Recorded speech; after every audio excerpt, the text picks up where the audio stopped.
Marie, on poursuit cette série de vidéos sur le corps humain et la main en particulier. Et les mains, oui. Et là, on va ici voir comment dessiner des mains dans une pose assez compliquée, puisqu'on va avoir les doigts croisés. Donc deux mains. Et une vue aussi. Avec une vue un peu particulière. Ouais. Enfin, voilà, donc, très intéressant. Un peu plus compliqué. On passe à un stade un tout petit peu plus. On y va. Vous vous accrochez, vous inquiétez pas, tout va bien se passer. On y va. Voilà, donc je vais partir sur un papier tout à fait classique, avec ici de la pierre noire, qui est donc un crayon qui marque assez bien. Alors on va, très contrasté, hein, c'est ça. Voilà, ouais. on va donc démarrer comme d'habitude avec les grandes directions, les grandes masses. Et ici, sans trop se préoccuper de dessiner vraiment des mains, on a en fait le volume des deux mains. On va faire le volume des deux mains ensemble, réunis, hein, donc en travaillant par vraiment des grandes directions.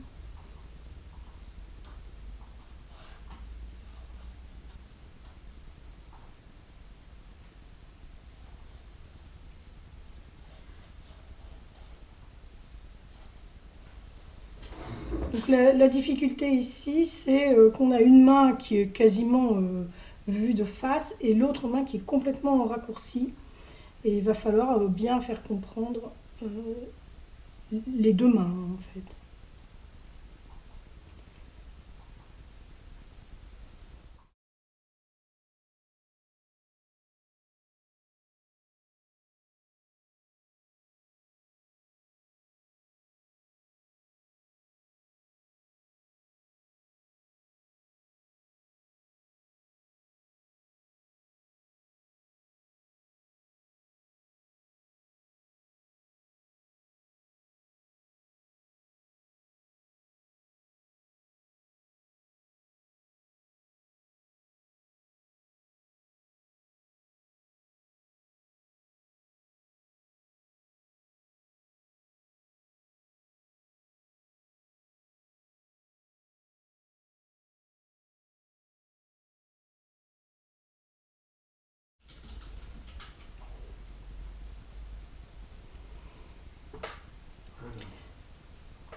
Donc à partir de cette base, je vais maintenant revérifier tout ça, reprendre un peu point par point.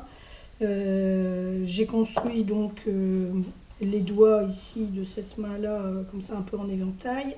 Et puis ici, les doigts qui viennent s'imbriquer de la main qui est vraiment en arrière-plan, hein, qui est complètement de travers. Et donc je vais essayer de reprendre un petit peu les points les uns par rapport aux autres pour voir si j'ai pas fait de grosses erreurs. Notamment ici, j'ai l'impression que mon poignet ne se raccroche pas bien. Donc je vais vérifier ça. Et puis ensuite, je vais rentrer un peu plus dans le détail et pour dessiner tous les éléments de ces deux mains.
Dans une pose assez compliquée comme ça, la position des ongles va être très importante.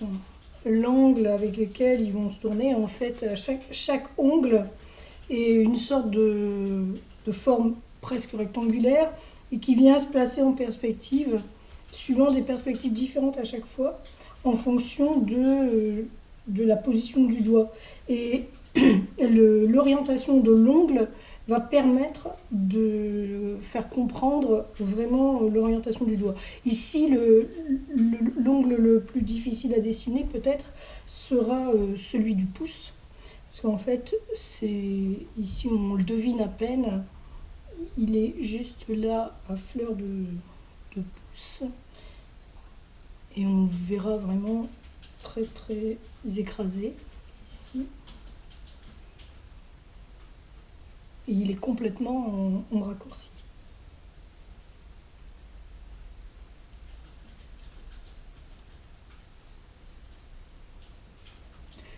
À partir de là, je vais commencer à placer un peu de valeur, notamment les creux, tout ce qui est ici,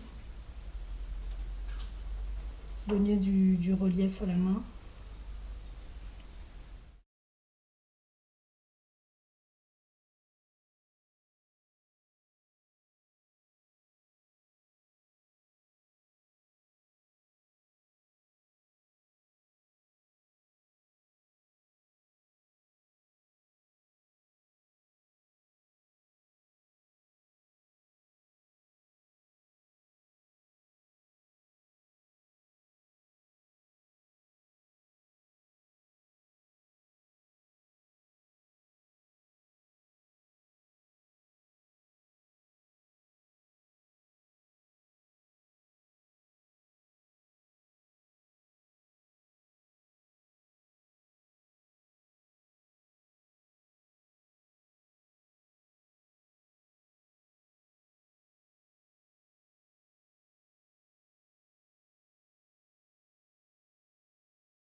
Donc je monte mes valeurs un petit peu à la fois, en travaillant vraiment sur des surfaces. Hein. Je dessine les zones d'ombre et de lumière. Quand vous avez un doute sur des ombres et des lumières, vous clignez des yeux pour essayer de supprimer les contrastes. Ça permet de voir apparaître davantage les ombres et les lumières. Et puis un petit peu à la fois, comme ça on monte les volumes. En fait, mais un peu partout, hein, pas uniquement d'un côté ou de l'autre, un petit peu partout. Et puis jusqu'à ce qu'on obtienne suffisamment de contraste et de volume en fait dans la main. Donc ici je vais continuer avec cette partie là.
Bon, là, j'ai pris 5 minutes pour un peu observer ce que j'avais fait. J'en ai profité pour tailler mon crayon.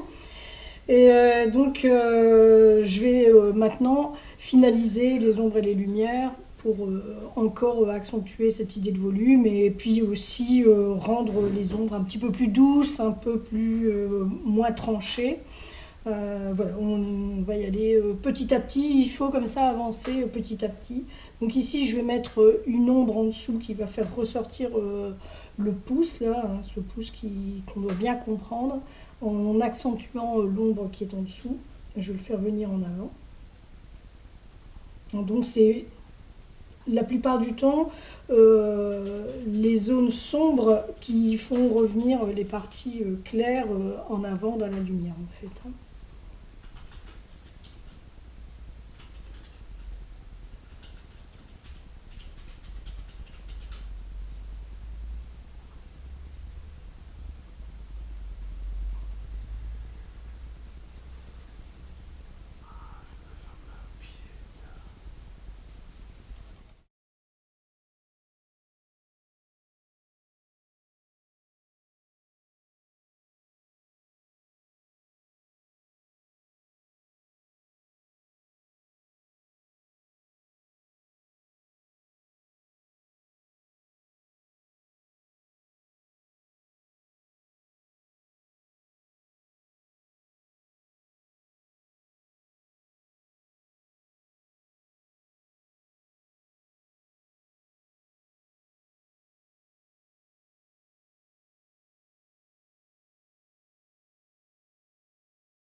La seule chose que je n'ai pas faite ici, c'est l'ombre portée sur la table. Mais bon, je pense que je vais m'arrêter là. Je ne vais pas la faire, comme ça peut suggérer que les mains sont en l'air, ne sont pas forcément posées. Je vais m'arrêter là. On peut toujours aller plus loin, continuer, mais je pense que... Voilà. Moi, j'étais pas alarmiste non plus, je voulais pas dire... quand je dis vous inquiétez pas, ça voulait dire... ça paraissait complexe, donc voilà, il y a Marie est là, voilà, rassurez-vous. Alors, un petit conseil là-dessus, magnifique. Le conseil sur ce genre de pose, c'est de ne pas s'y perdre dans les doigts et de bien, à un moment donné, quand on a commencé son dessin, bien analyser main droite, main gauche et voir si tout se raccorde. Tu me disais tout à l'heure, hors caméra, il faut compter le nombre de doigts pour être sûr de ne pas en avoir mis un de trop. Ouais, j'ai dit ça pour rire, mais... J'aurais peut-être pas dû le dire. Non, c'est pas grave. Non. Mais c'est vrai qu'il faut être sûr à un moment donné que le petit morceau qui est là, il se raccorde bien avec le doigt qui est de l'autre côté, qu'il n'y ait pas un décalage. Quand tu as le nez sur ton truc, tu... Voilà, d'accord. Là on arrive à des catastrophes, des choses un peu bizarres. Alors je parlais aussi de regarder dans un miroir, tu dis ah non, pas l'épreuve du miroir, c'est ça? C'est dur? Non, c'est une épreuve de vérité. Ah, c'est une épreuve de vérité. Bon, vous avez tout ce qu'il faut. Vous avez les gestes, vous avez l'esquisse bien sûr à télécharger. C'est à vous maintenant, au travail.